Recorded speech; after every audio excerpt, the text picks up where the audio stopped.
The doctrine of conscious avoidance, or willful blindness, prevents a criminal defendant from claiming he didn't know a particular fact if he deliberately avoided confirming that fact.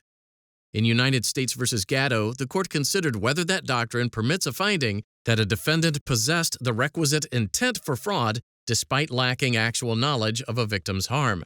The National Collegiate Athletic Association, a private organization overseeing collegiate sports, had rules requiring student athletes to remain as unpaid amateurs to be eligible to compete. However, schools were allowed to provide students with athletic-based financial aid and with sports apparel from brands that sponsored the schools, like Adidas.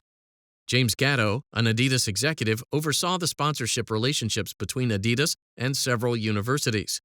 Gatto, along with Merle Code, an Adidas consultant, and Christian Dawkins, an aspiring sports agent, provided secret payments to top-tier high school basketball recruits to entice them to attend certain universities that Adidas sponsored.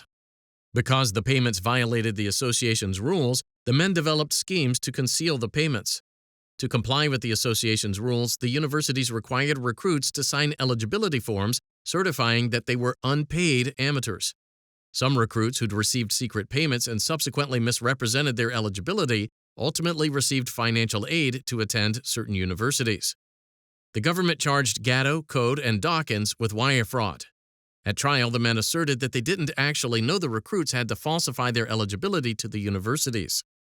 Therefore, the men argued that they weren't aware of any harm to the universities and thus that they lacked the requisite fraudulent intent. However, the government provided evidence that the men knew or should have known that recruits had to lie about their eligibility for the fraud schemes to be successful. The trial court instructed the jury on the doctrine of conscious avoidance regarding the men's knowledge of the misrepresentations made to the universities. The jury found them guilty, and they appealed.